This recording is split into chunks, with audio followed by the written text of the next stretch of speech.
الحمد لله نحمده ونستعينه ونستغفره ونؤمن به ونتوكل عليه ونعوذ بالله من شرور أنفسنا ومن سيئات أعمالنا من يهد الله فلا مضل له ومن يضلله فلا هادي له ونشهد أن لا إله إلا الله وحده لا شريك له ونشهد أن سيدنا ومولانا محمدا عبده ورسوله أما بعد فأعوذ بالله من الشيطان الرجيم بسم الله الرحمن الرحيم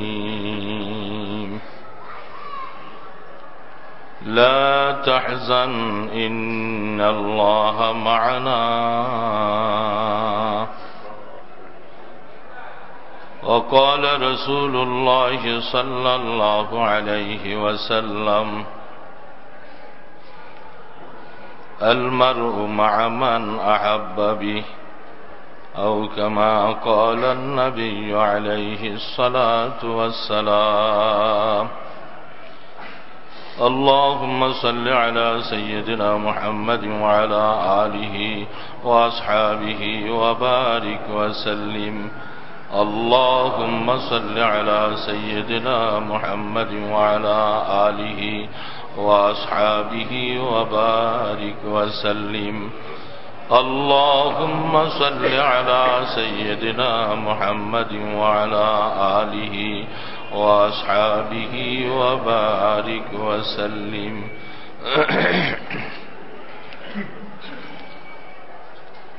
নেককার দিনদার মুসলমান ভাইরা,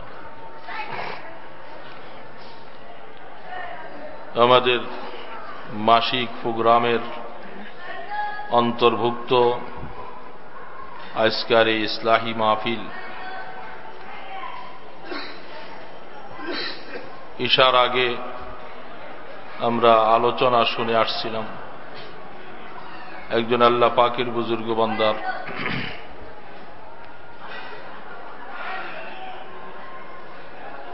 ইশার নামাজের পরেও আল্লাহ পাক আমাদেরকে আবার এই দ্বীনি মাজমার মধ্যে আসা এবং বসার তৌফিক দিলেন।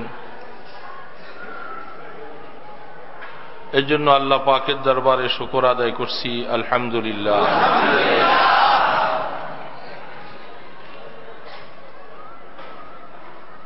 সকলের উদ্দেশ্য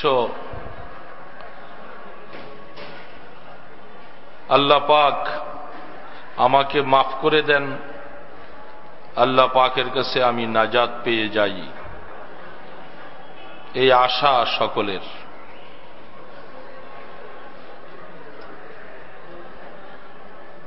উদ্দেশ্যের মধ্যে কোনো ব্যাসকম নাই।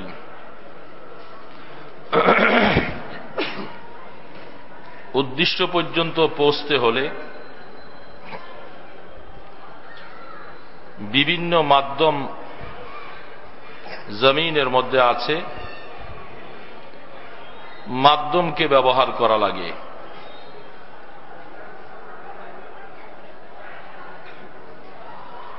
আপনার উদ্দেশ্য ঢাকা যাবেন, ঢাকা যাওয়ার জন্য মাধ্যম অনেক রকম আছে। সাইকেল, রিক্সা, গাড়ি, ট্রেন, বাস, টয়টা গাড়ি, বিভিন্ন রকমের মাধ্যম আছে। পায়ে হেঁটে যাওয়া,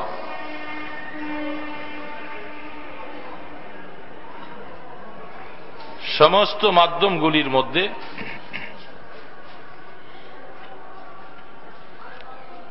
যার তৌফিক যে অবস্থায়, সে ওই মাধ্যমটাকেই বেছে নেওয়ার চেষ্টা করে।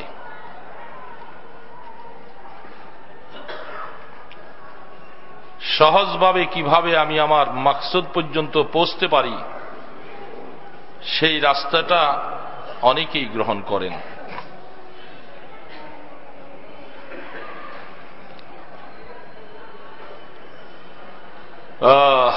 আখিরাতের রাস্তা আপনার আমার গন্তব্যস্থান, আমরা জান্নাতে যাব।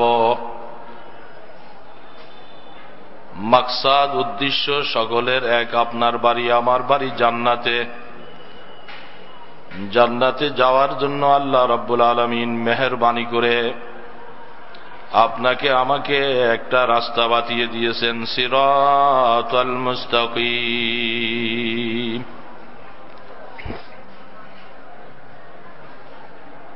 এইখানে বিভিন্ন মাধ্যম নেই, একটাই মাধ্যম, মা আনা আলাইহি ওয়া আসহাবি। প্যারা নবী সাল্লাল্লাহু আলাইহি সাল্লাম ফরমান, উম্মতেরা জান্নাতে যাওয়ার জন্য উদ্দেশ্য সকলের, উদ্দেশ্য যাওয়ার জন্য আল্লাহ পাক আমিন নবীকে পাঠিয়েছেন, আমার মাধ্যমে রাস্তা বাতিয়ে দেওয়া হয়েছে। যেই রাস্তার মধ্যে আমি রসুল চললাম, যেই রাস্তার মধ্যে আমার সাহাবায়ে কেরাম চলল, ওই রাস্তাটাই হল জান্নাতে যাওয়ার জন্য সঠিক এবং সরল রাস্তা।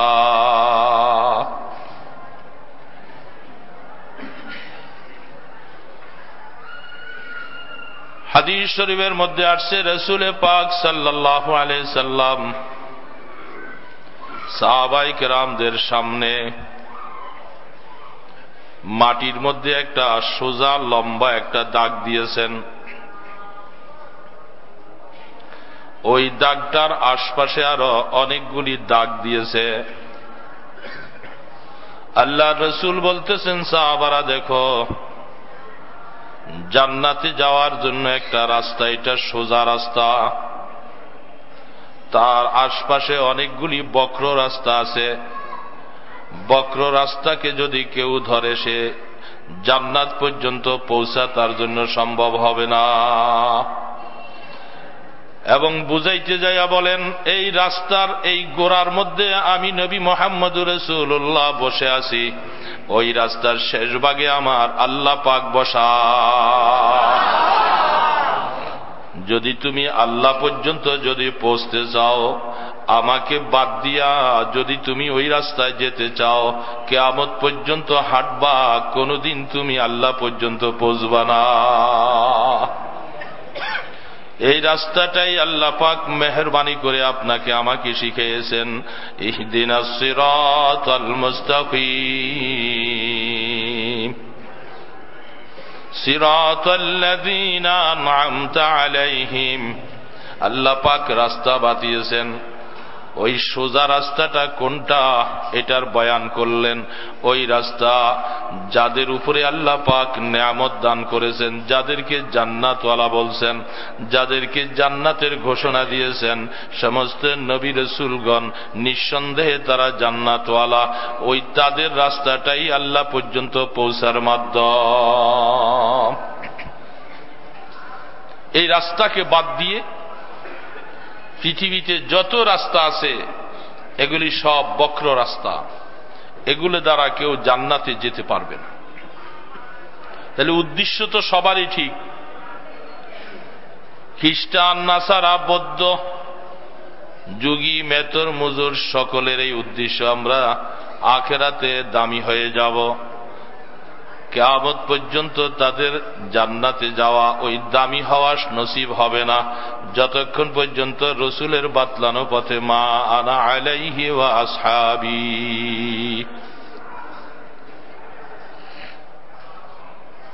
মা আনা আলাইহি ওয়া আসহাবি।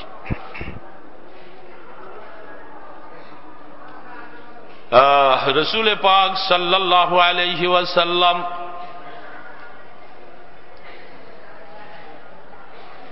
এই রাস্তাটা জমিনের মানুষের কাছে দেওয়ার জন্য হাদিসের মধ্যে ঘোষণা করেছেন, তারাকতু ফীকুম আমরাইন লান তাদিল্লু মা তামাসসাকতুম বিহিমা কিতাবাল্লাহি ওয়া সুন্নাত রাসূলি।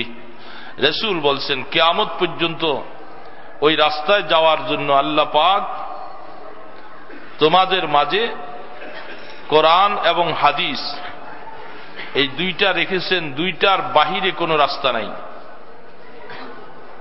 প্রত্যেকটা মানুষ তার জীবনকে কোরআনের সাথে মিলাবে হাদিসের সাথে মিলাবে, আয়নার মতো সামনে ধরবে।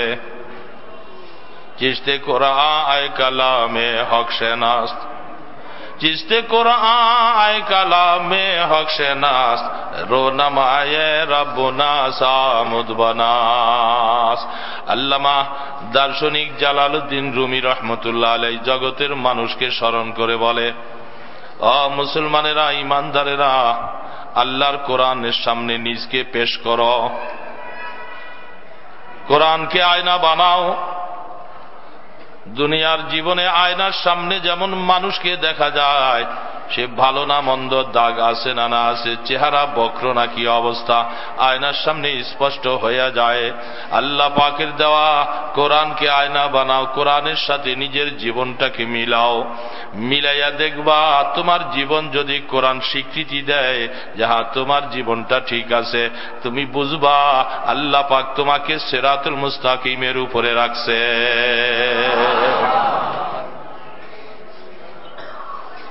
চিশতে কোরআন কালামে হক শেনাস, রোনামায়ে রব্বুনা সামুদ বানাস। যেহেতু রাস্তার শেষ ভাগে আল্লাহ পাক বসা, এই জন্য এক জায়গার মধ্যে আল্লাহ রাব্বুল আলামিন বলেন, বান্দা তুমি যাইবার সময় পৃথিবীতে যেই রাস্তা তুমি যাও, সেইখানের মধ্যে আমি আল্লাহ বসা আছি। আবার যখন তুমি আমার কাছে আসবা, ওই রাস্তার মধ্যে আমি আল্লাহ বসা আছি। আমাকে বাদ দিয়ে তুমি যেতেও পারবা না, আমাকে বাদ দিয়ে আসতেও পারবা।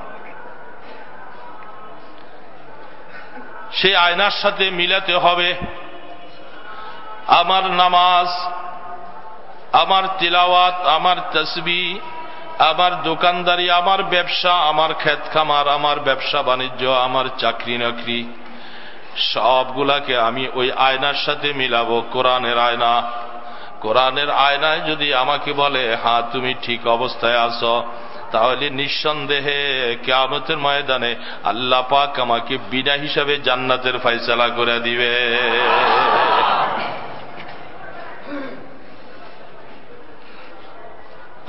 এই আয়নার সাথে মিল করাবার জন্য আল্লাহ রাব্বুল আলামিন সরাসরি কোরআনকে জমিনের মধ্যে পাঠিয়ে দেন নাই।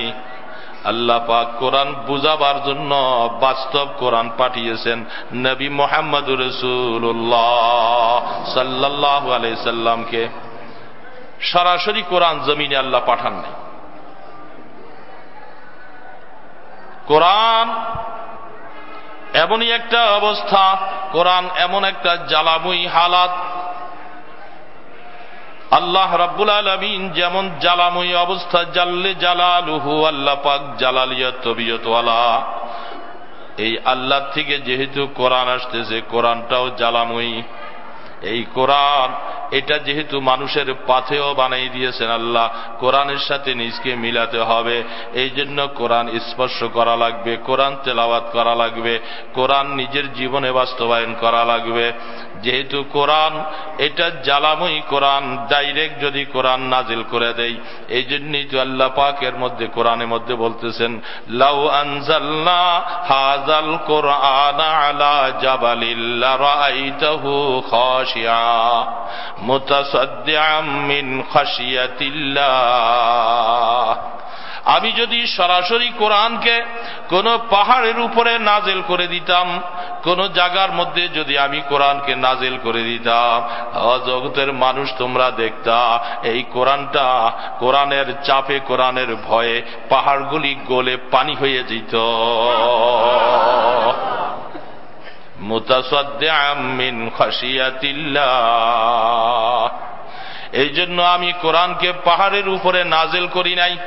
তাহলে বোঝা যায় কোরআন যেটা মানুষ বরদাস্ত করতে পারে, এমন একজন মানুষ আল্লাহ পাক বানাতে হবে, যেই মানুষের মধ্যে কোরআন নাজিল করবে, যিনি পাহাড় থেকেও আরো বেশি সুন্দর এবং শক্ত হবে, কোরআনকে ধারণ করতে পারে। আল্লাহ পাক সেই ব্যক্তি তৈরি করলেন মুহাম্মাদুর রাসূলুল্লাহ।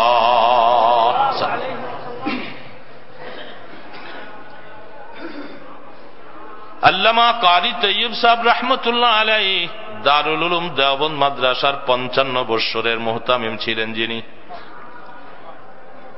লাগাতার সারাটা জিন্দেগি দ্বীনের খেদমত করেছেন। হযরত একটা উদাহরণ পেশ করে বলে,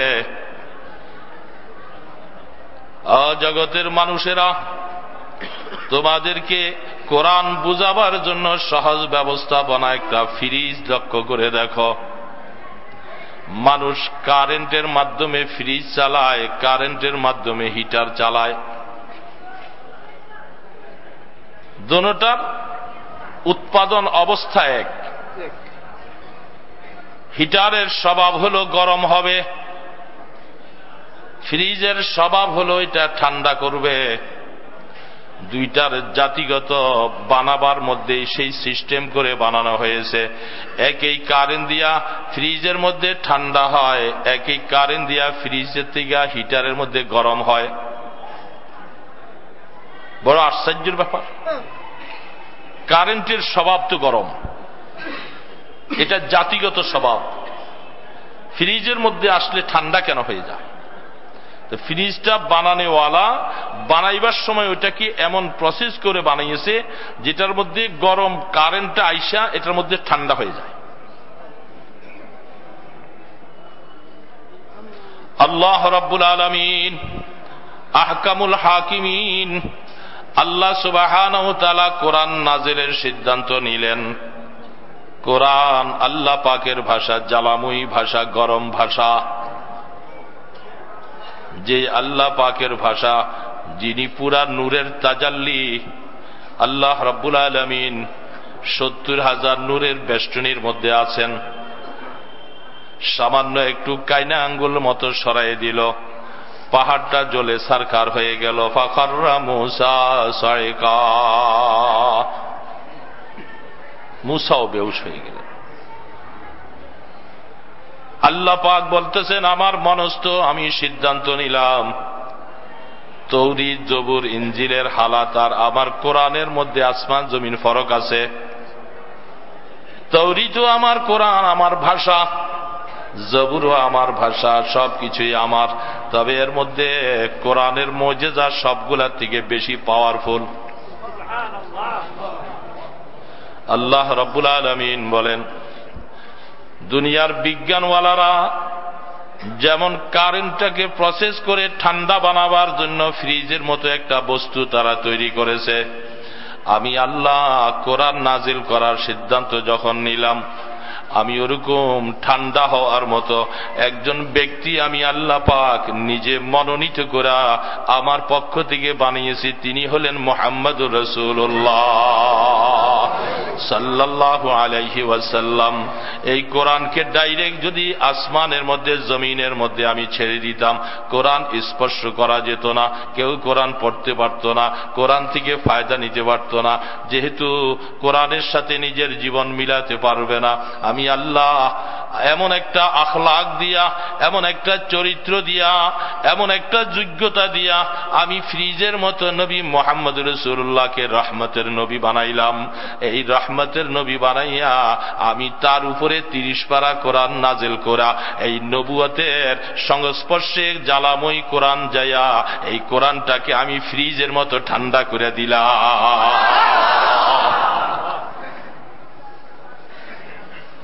চিশতে কোরআন কালামে হক শনাস, রোনামায়ে রব্বুনা সামুদ বানাস।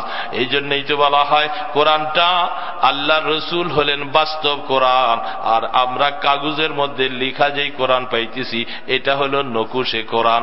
বাস্তব কোরআন হলেন আম্মা জান আয়েশা বলেন 30 পারা কোরআন হলেন আমার রাসূলের পুরা জিন্দেগি।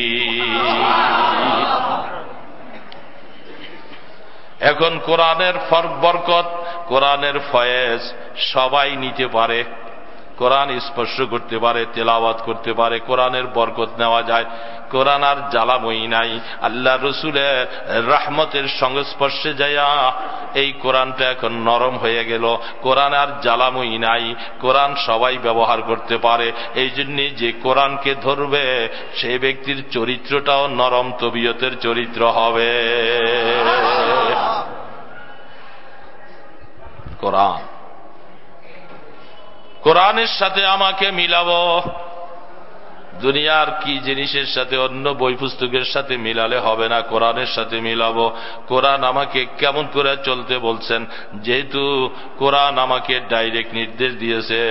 আল্লাহু আকবার। বান্দা, এই কোরআনটা আল্লাহ রসুলের উপরে যখন নাজিল হয়, তখন আল্লাহ রসুল এত বড় যোগ্যতা সম্পন্ন মহামানব, তিনি বলতেছেন আমি কোরআন পড়তে জানি না। রাসূল পাক সাল্লাল্লাহু আলাইহি সাল্লাম, এই জন্য এক হাদিস শরীফের মধ্যে দেখা যায় আল্লাহর হাবিব, তার কাছে জিবরিল আলাইহিস সালাতু ওয়াস সালাম, এক রাওয়ায়াতে দেখা যায় একটা চামড়ার মধ্যে লিখিত এই 5টা আয়াত, কোন রাওয়ায়াতে 3টা আয়াতের কথা বলেন, কোন কোন রাওয়ায়াতে 5টা আয়াতের কথা বলেন। একটা চামড়ার মধ্যে লিখা অবস্থায় এটা নিয়ে আসছে।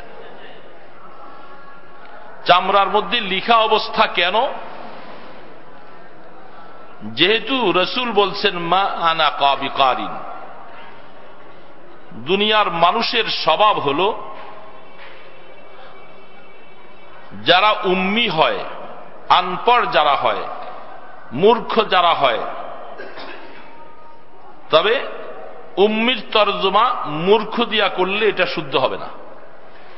আমাদের মধ্যে মূর্খ কাকে বলে? যে কিছুই জানে না, কিছুই জানে না।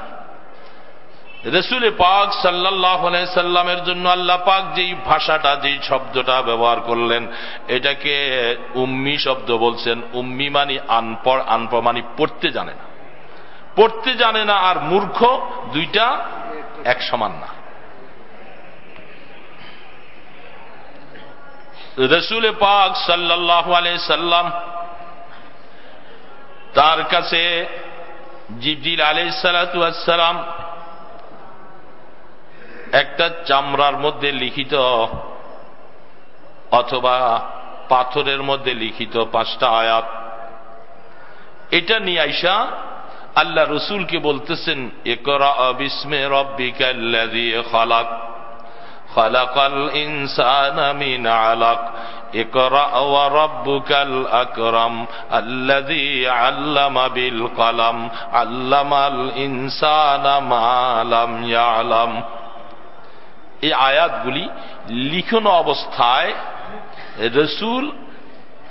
রসুলের সামনে জিবরিল আলাইহিস সালাতু ওয়াস সালাম এইভাবে দিয়েছিলেন। তখন রসুল বলছেন মা আনা বিকারিন, আমি পড়তে জানি না, মানে আমি পড়তেও জানি না, আমি লিখতেও জানি না। তাদের যুক্তি হল, যারা এই হাদিস পেশ করলেন, তাদের যুক্তি হল দুনিয়ার জীবনে মানুষ মুখে মুখে কোনো একটা শব্দ বললে যতই সে লেখাপড়া না করুক, মুখে মুখে শুইনা উচ্চারণ করতে পারে। তাহলে রসুল তিনি যে বললেন মা আনা বিকারিন, আমি পড়তে জানি না, এটা তো জিবরাইলের মুখে শোনার পরে রসুল বলতে পারতেন যে হ্যাঁ আমি পড়তে জানি। তখন এটাই হলো তাদের দলিল। তারা বলতেছেন জিবরিল আলাইহিস সালাতু ওয়াস সালাম একটা চামড়ার মধ্যে লিখা এই আয়াতগুলি সামনে দিলেন, উনি এটা দেখা বলে যে আমি পড়তেও জানি না, লিখতেও জানি না।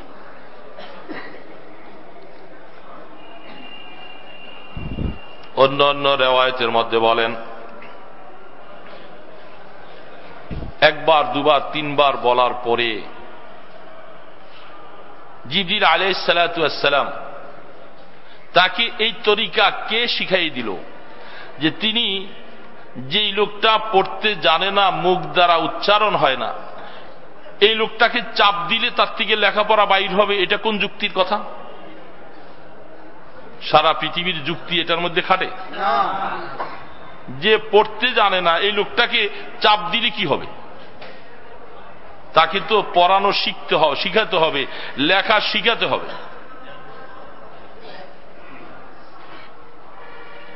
সারা দুনিয়ার যুক্তিকে সম্পূর্ণরূপে সব ভাইলট করে, এগুলাকে সব উৎখাত করে আল্লাহ পাক কিয়ামত পর্যন্ত সমস্ত ঈমানদারের সামনে এটা একটা যুক্তি তৈরি করে রাখলেন। জিবরিল আলাইহিস সালাতু ওয়াস সালাম তিনবার বলার পরে যখন তিনি তিনবার একই উত্তর করতেছেন, তাকে এই কথা কে বললেন? জিবরাইল নিজের ক্ষমতার দ্বারা কোনো কাজ করতে পারে না। জিবরাইল পরিচালিত হয় আল্লাহ পাকের ইশারায়। জিবরাইল নিজের ক্ষমতার দ্বারা যদি কিছু করবে, আল্লাহ পাক বলে তাইলে সন্দেহ হবে এই জিবরাইলকে রাসূলের কাছে যখন পাঠাই, মাঝখানে নিজের ক্ষমতার মাধ্যমে কিছু রদবদল সে করে ফেলবে। তাহলে জিবরাইলের উপরে বিশ্বাস হারা হয়ে যায় না? ইন্নাহু লারাসূলুন কারীম যী কুওয়াতিন ইনদা যিল আরশি মাকিন মুতাইন সাম্মা আমিন ওয়া মা সাহিবুকুম বিমাজনুন ওয়া লাকাদ রাআহু বিল উফুকিল মুবিন। আল্লাহু আকবার। জিবরিল আলাইহিস সালাতু ওয়াস সালাম কিয়ামত পর্যন্ত মানুষেরা, বিপক্ষওয়ালারা, কোরআনের বিরুদ্ধবাদীরা, তারা হয়তো এই কোরআনের উপরে প্রশ্ন করবে। জিবরাইল আল্লাহ পাকের তরফ থেকে মুহাম্মদুর রাসূলুল্লাহ পর্যন্ত যেই কোরআন নিয়ে আসলো, মাঝখানে জিবরাইলের ক্ষমতা বলে অথবা জিবরাইল কিছু রদবদল করে ফেলছে, অথবা কোনো জিন্নাত অন্য ভিন্ন কোনো জাতি জিবরাইলের উপরে প্রভাবান্বিত হইয়া কোরআনটার ভিতরে অন্য কিছু ঢুকাইয়া দিছে, এই কথা বিরুদ্ধবাদীরা বলতে পারে। এই জন্য আল্লাহ পাক জিবরাইলের জন্য কতগুলি গুণবাচক শব্দ কোরআনে নাজিল করল। জিবরাইলের শক্তি বয়ান করতেছেন আল্লাহ পাক, যে বুঝো, ভালো করে বুঝো, আমার জিবরাইলের উপরে কারো ক্ষমতা পাওয়ার চলবে না। জি কুওয়াতিন ইনদা যিল আরশি মাকিন মুতাইন সাম্মা আমিন ওয়া মা সাহিবুকুম বিমাজনুন ওয়া লাকাদ রাআহু বিল উফুকিল মুবিন। জিবরিল আলাইহিস সালামের শক্তি বলতেছেন আল্লাহ পাক। মাঝে মধ্যে প্রশ্ন আসে, আরে জিবরাইলের শক্তি বয়ান করে এনে দরকারটা কি? জিবরাইল এই শক্তিশালী ছিল। আমার মাকসুদ হলো আমি আল্লাহ বুঝবো, আমি রসুল বুঝবো। এখানে কোরআনের মধ্যে জিবরাইলের শক্তি বয়ান করার কোন দরকার তো নেই। আমাদের তো জিবরাইল মাকসুদ না। জিবরিল আলাইহিস সালাতু ওয়াস সালামের শক্তির কথা এই জন্যই বয়ান করা হলো। আল্লাহ পাক বলেন, হয়তো এমন একটা সময় আসবে কারো বিরুদ্ধবাদীরা তারা প্রশ্ন করে বসবে যে জিবরাইলকে রাস্তা দিয়া কোরআন নিয়ে যাইবার সময় হয়তো কেউ তার মধ্যে প্রেসার দিয়েছে, কোন জিন্নাতেরা তাকে জবরদস্তি করে তারা নিজের পক্ষ থেকে কিছু কোরআন মতো তারা ঢুকাইয়া দিছে। না, এটা করবার মতো ক্ষমতা পৃথিবীতে কাহাকেও দেয় নাই। আমার জিবরাইলের ক্ষমতা কত!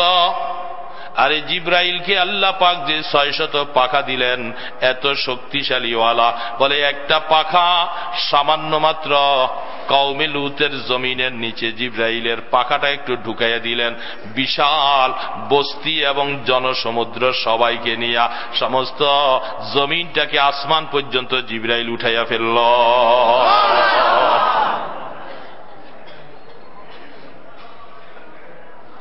এই জন্য কোন জিন্নাত, কোন জিনিস জিবরাইলকে ক্যাপচার করে তার মধ্যে কোরআন ঢুকাইয়ে দিবে, এই ক্ষমতা পৃথিবীতে কাহারও নাই। এত বড় শক্তিশালী ফেরেশতা জিবরিল আলাইহিস সালাম।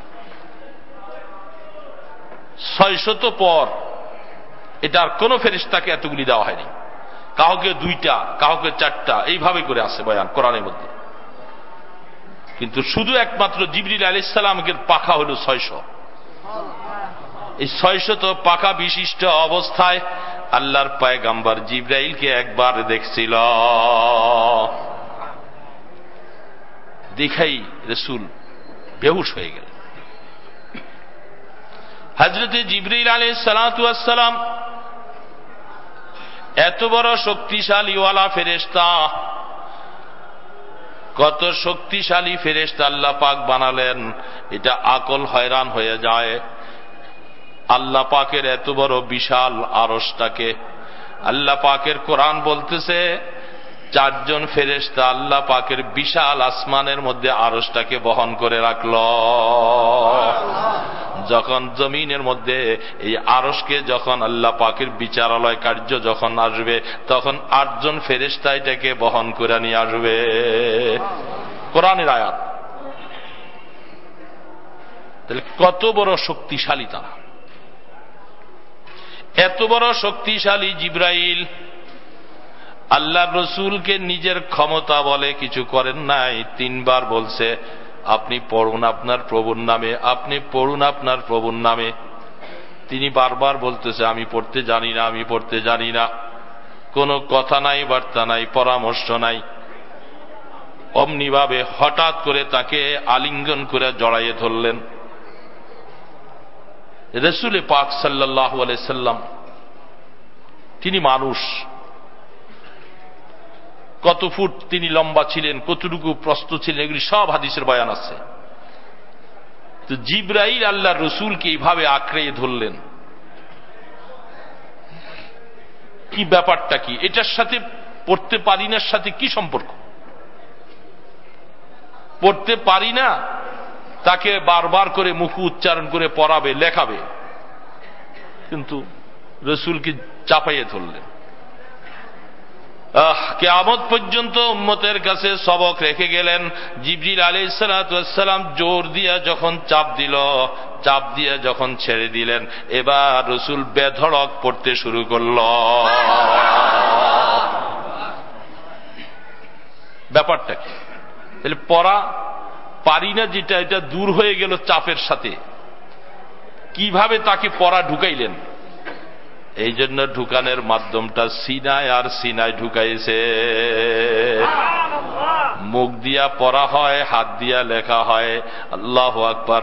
হযরত জিবরিল আলাইহিস সালাতু ওয়াস সালাম কিয়ামত পর্যন্ত দলিল বানাই দিয়ে গেলেন। বোঝা যায় আরেকটা পড়া সিনায় আর সিনায় হয়। এটা আল্লাহু আকবার, এটাকে ইলমে মারিফত, ইলমে লুদুনি বলা হয়। এই জন্য রাসূল পাক থেকে কিয়ামত পর্যন্ত একটা সিলসিলা জারি হবে। এই ইলমটা আসবে শুধু সিনায় আর সিনা।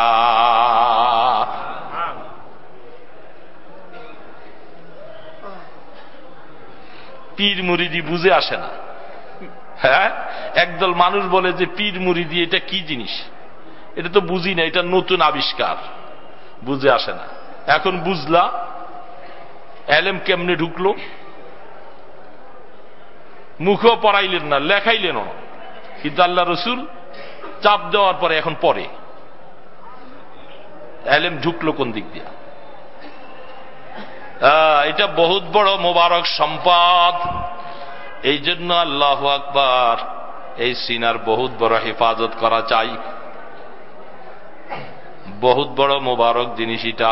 এটার মধ্যে এমন একটা যোগ্যতার ক্ষমতা আছে, আল্লাহু আকবার। এটার মধ্যে সব কিছুর ভান্ডার সব জমা হয়, এর মাধ্যমে সব কিছু রাস্তা খোলা হয়ে যায়। এই জন্যই তো আল্লাহ রসুল বলতেছে, আরে বান্দা, প্রত্যেকের সিনার মধ্যে আমি নূরের মতো ধপধপ করে এমন একটা কলব মানুষের জন্য আমি তৈরি করে দিয়েছি। মাসালু নূরিহি কামিশকাতিন ফিহা মিসবাহ আল মিসবাহু ফি জুজাজাহ আয-জুজাজাতু কান্নাহা কাওকাবুন দুররিয়্যুন ইউকাদু মিন শাজারাতিন মুবারাকা। আল্লাহু আকবার। আল্লাহ পাক মুমিনের কলবের দৃষ্টান্ত পেশ করলেন আল্লাহর কোরআন দিয়ে। সেই নূরের মিসাল কেমন?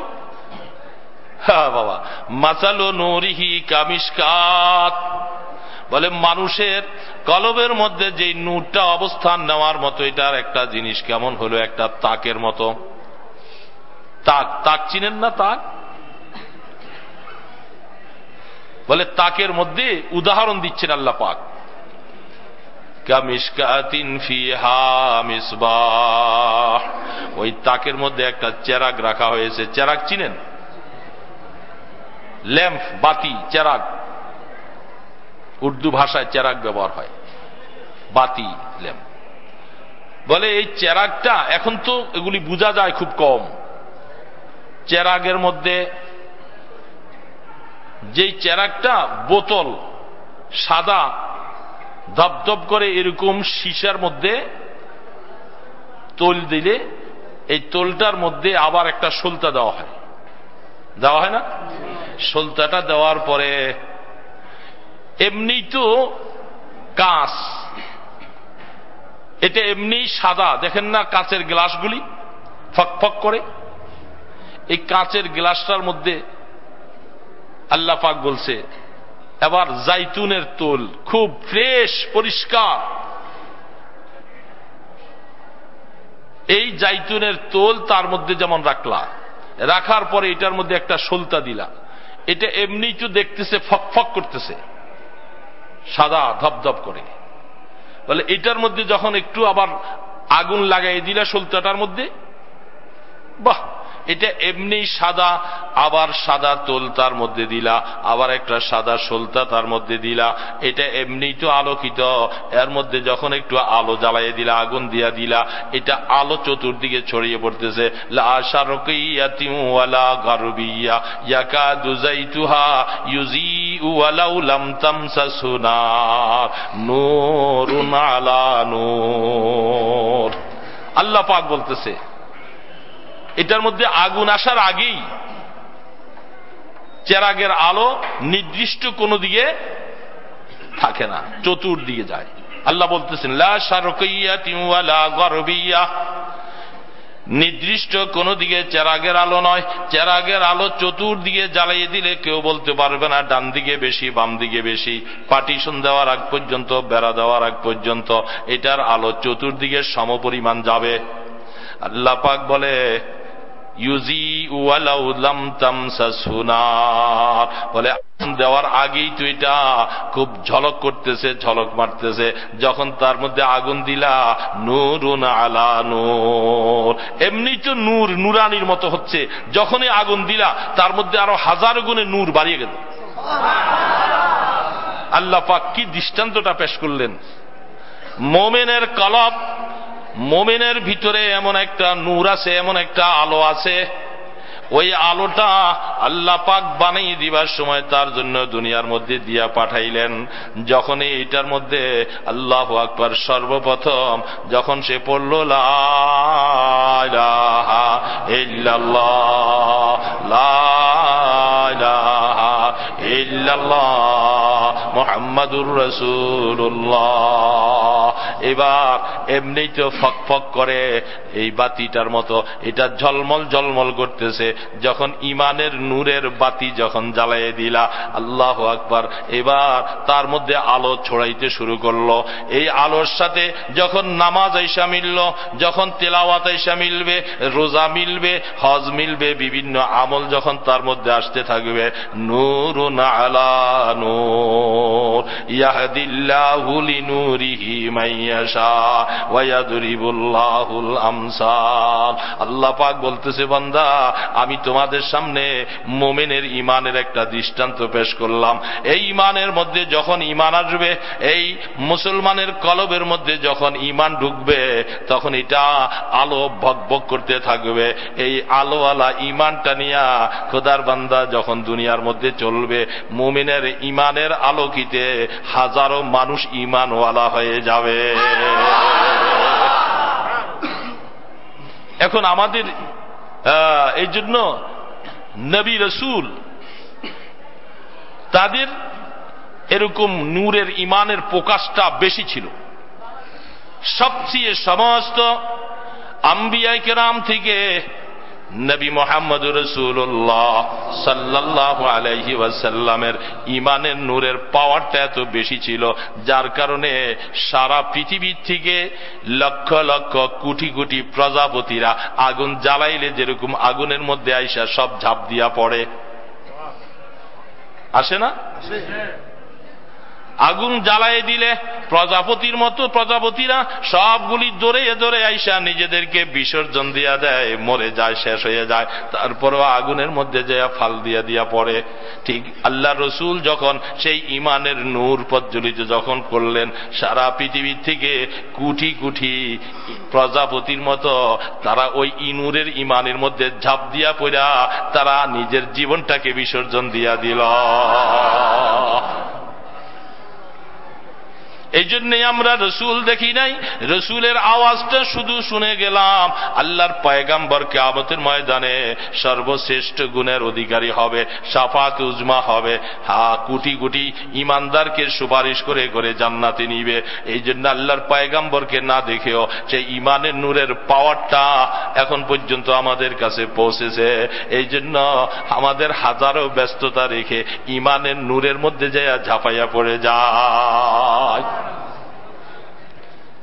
রাসূল পাক সাল্লাল্লাহু আলাইহি সাল্লাম বিদায় যাচ্ছেন, বিদায় হয়ে যায়, তখন সেই ইমানের নূরের জিম্মাদারি দায়িত্ব দিয়া যায় আল উলামা ওয়ারাসাতুল আম্বিয়া। হে আমার উম্মতেরা, আমি দুনিয়ার মধ্যে চিরজীবন থাকব না, এই ইমানের নূর এটাকে নিয়ে আমি একদিন জমিন থেকে চলে যাব। ইমানের নূরের প্রতিচ্ছবি আমি হক্কানি ওলামায়ে রাব্বানির কাছে কিয়ামত পর্যন্ত দিয়া গেলাম। এই জন্য হাজারো মানুষ দেখা যায়, আল্লাহু আকবার, পটিয়ার মুফতি সাহেব হুজুর রহমতুল্লাহ আলাইহি বলতো, একদিন রাত্রে গভীর অবস্থায় হযরত নানুপুরি সুলতান আহমদ নানুপুরি রহমতুল্লাহ আলাইহি বলতেছেন, পটিয়ার মুফতি সাহেব হুজুর রহমতুল্লাহ আলাইহির দরবারের মধ্যে একদিন শেষ রাত্রে তাহাজ্জুদের পরে হযরতের পাশে বসা। হযরত ইশকের হালাতের মধ্যে এসে জিকির আজকার করতে করতে ইশকের মধ্যে আইসা হঠাৎ করে তিনি হাত নাচাইয়া বলতেছে, জলঙ্গা জালাওঙ্গা একসার জমি কো জামা কো মকি কো মকা কো। হযরত বলতেছে, আরে অনেকেই তো বুঝে নাই। নানুপুরি রহমতুল্লাহ আলাইহি বলে, পটিয়ার মুফতি সাহেব পাগলের মতো বলতেছে, ও খোদা, মাওলানা জমিরুদ্দিন রহমতুল্লাহ আলাইহি হাটাজারি মাদ্রাসার বাণীদের মধ্যে একটা নূরের বাতি আমি আজিজুল হকের কলবের মধ্যে দিয়েছিল। আল্লাহ, এই এশকের আগুনে আমি ঘুম যাইতে পারি না, এই এশকের আগুন দিয়ে আমি নিজে জ্বলবো, হাজারো মুসলমানদেরকেও আমি জ্বালাবো। সেই আগুন আস্তে আস্তে আস্তে আস্তে আল্লাহ পাক এইভাবে করে হাজারো আল্লাহর বান্দাদের কাছে, কত আল্লাহ হযরতের খলাফাদের মধ্যে এইভাবে আগুন ছড়িয়ে আছে। এটাই সেই আগুন। সেই আগুন দিয়া আল্লাহ রসুল দুনিয়াতে ওলামায়ে হাক্কানি রাব্বানীদের কাছে দিয়া তিনি কবরের মধ্যে শুয়ে আছেন। এই আগুন জ্বলতেছে। সেই আগুনের মধ্যে এই জন্য আল্লাহ পাক তকদির ওই ব্যক্তির ভালো হবে যে নিজকে প্রজাপতির মতো ওই আগুনের মধ্যে যাইয়া নিজকে জ্বালাইতে পারে।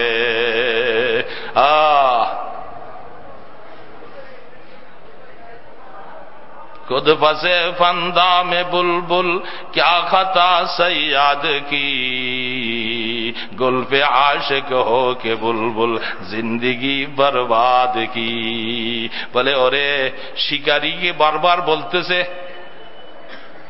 তুমি আমাকে অ্যারেস্ট করলা, তুমি ফান পাতলা, সেই ফাঁদের মধ্যে আমি গেলাম। শিকারী ডাক দিয়া বলে, আরে আমি তো ফুল গাছ লাগাইছি, ভ্রমরারা চতুর্দিকে জাল তৈরি করেছে, আমি ফুল বানাইছি, তোমাদেরকে তো ডাকি নাই। তোমরা এই ফুলের মধ্যে কেন আইসা নিজেরা আটকায় পড়লা, আমাকে কেন দোষ দাও?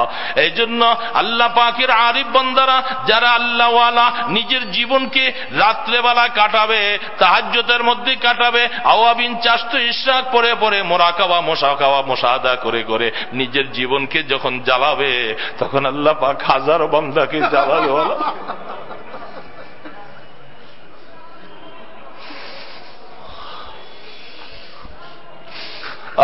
এই জন্য বলতেছিলাম, রে বাবা, জ্বলা লাগবে, নিজে না জ্বললে কেউ জ্বলবে না, কারো ভিতরে জ্বলন আসবে না। এই জন্য হযরতদের কথা, আগে জ্বলো, তুমি জ্বলো। এই জন্য রাত্রে গভীর হলে ঘুম হারাম হয়ে যায়। कब तलक घूमता रहो मैं दरबदर, ऐ खुदा मुझको लगा दे राह पर। আল্লাহর কতদিন ঘুরাইবা, আর কতদিন ঘুরাইবা, দয়া করে রাস্তা একটু দেখাইয়া দাও না, তোমার রহমতের হাত বাড়াইয়া আমাকে তোমার রহমতের কোলে উঠাইয়া লও না। তোমাকে পাওয়ার জন্য এই পাগলের মতো দৌড়াইতেছি, জীবন তো শেষ করে দিলাম আল্লাহ, মাকসুদটা তোমাকে পাবো, তোমাকে পাবো, তোমাকে পাবো। এই জন্যই তো খোদার বান্দা রাত্রিবেলায় এইভাবে হাত পেতে পেতে বলে, আল্লাহ তোমাকে গভীর অবস্থার ভিতরে কেউ নাই, এই নিরিবিলি সময়ের মধ্যে তোমাকে চাই। আজিজি আমজুর মহাকার দাবসে, আজিজি আমজুর মহাকার দাবসে, নেস্তে মারা গায়রে তু দিগার কাছে। খোদার বান্দা রাত্রে গভীর অবস্থায় কেউ নাই, কেউ থাকে না, ওই সময় মজার আলাপ করতে সবচেয়ে মজা লাগে। নিজেকে বিসর্জন দিয়া বলে, আল্লাহ তোমার এশকের মারফতের এই আগুনের মধ্যে আমি জ্বলতে আসছি, দয়া করে আমাকে জ্বালাইয়া দাও না। এটা সিনা বসিনা আসে, নিজকে জ্বালানো লাগবে বাবা। জলঙ্গা জলাঙ্গা একসের জমি কো জমা কো মকি কো মকা কো, এমন জ্বালান জ্বালাইছে আল্লাহু আকবার। মানুষের মধ্যে এই জ্বালাটা যে কেমন জ্বালা, এটা বুঝানো খুব মুশকিল হয়ে যায়। হযরত সৈয়দ হুসাইন আহমদ মাদানী রহমতুল্লাহ আলাইহি আওলাদে রসুল হযরতে শাইখুল হিন্দ মাহমুদ হাসান রহমতুল্লাহ আলাইহির অত্যন্ত নিকটতম খাদেম ছিলেন, মোহাব্বতের পাত্র ছিলেন, ছাত্র ছিলেন। শুধু ছাত্র নয়, হযরতের সাথে তার ইসলাহি সম্পর্ক। আল্লাহু আকবার। মাল্টার দ্বীপের মধ্যে ইংরেজেরা যখন শাইখুল হিন্দ রহমতুল্লাহ আলাইহিকে যখন অ্যারেস্ট করে, হযরত মাদানী রহমতুল্লাহ আলাইহি বলতেছে, ইংরেজেরা আমার উস্তাদ শাইখুল হিন্দকে তোমরা মাল্টার দ্বীপে অ্যারেস্ট করবা।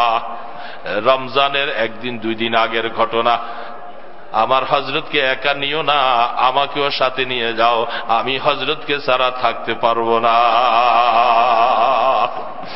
তারা বলতেছে অপরাধ করেছে একজন, আরেকজনকে কেন অপরাধী বানাবো, তোমাকে কেন নিব? বলে না, আমাকে নিতে হবে। গাড়িতে উঠাইয়া যখন ভ্যান গাড়ি দিয়া যখন তাকে নিয়ে রওনা দিয়েছে সমুদ্রের পারে, স্টিমার করে মাল্টার দ্বীপে পাঠাবে, হযরত পিছে পিছে দৌড়াইতেছে, পাগলের মতো হার্ট ফেল করবে। অনেক সময় পর্যন্ত দৌড়াতেছে, যতই বাধা দিল বাধা মানে না। তখন তারা বুঝছে যে আর এইটাকে সাথে উঠাইয়া লাও।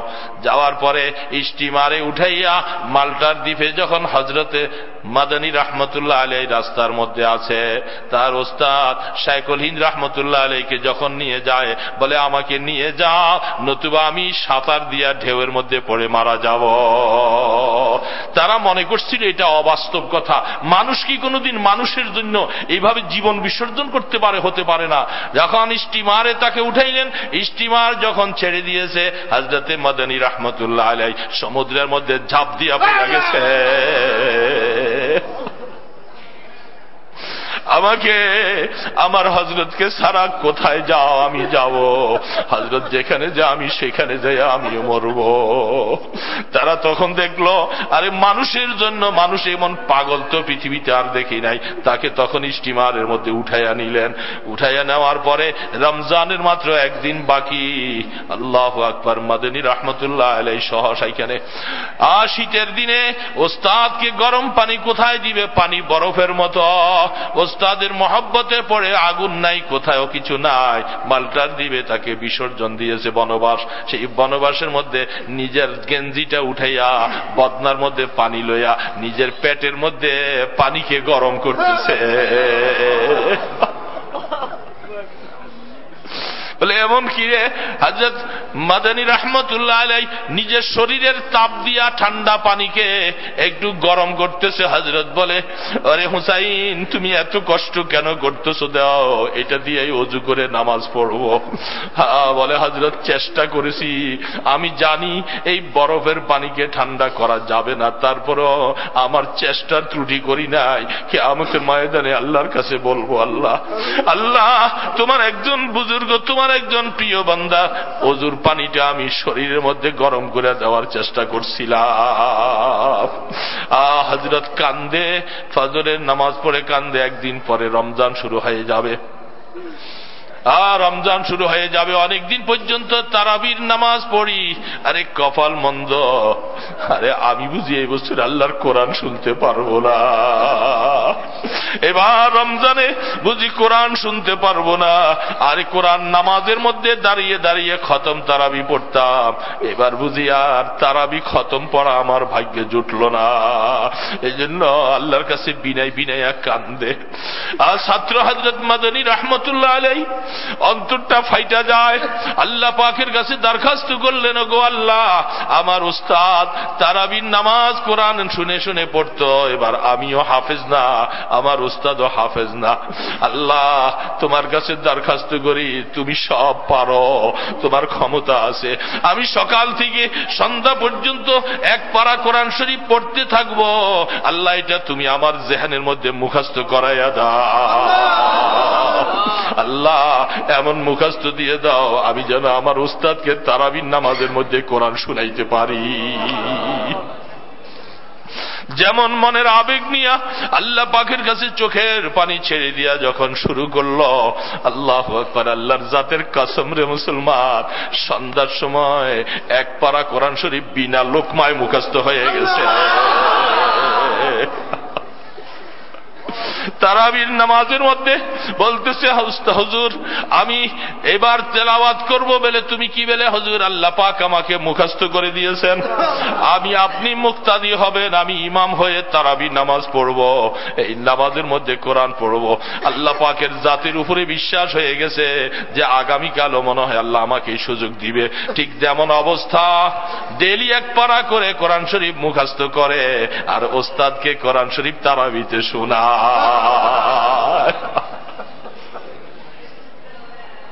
সারা জগৎকে আল্লাহ পাক দেখাই দিলেন 29 রমজান পর্যন্ত 29টা কোরআন শরীফের সিপারা 29 পারা মুখস্থ করে 29 পারা তারাবিতে শোনায়। আল্লাহু আকবার, আগামীকাল 30 পারা মুখস্থ করে শোনাবে। ঘটনাক্রমে রমজানটা 29 হয়ে গেল, ঈদ হয়ে গেল, খবর আসছে। আল্লাহু আকবার, হযরত মাদানী রাহমাতুল্লাহ আলাইহি বলেন, পরে আমি ওই এক পারা মুখস্থ করার জন্য কত চেষ্টা করলাম, লোকমা ছাড়া আর মুখস্থ হয় না।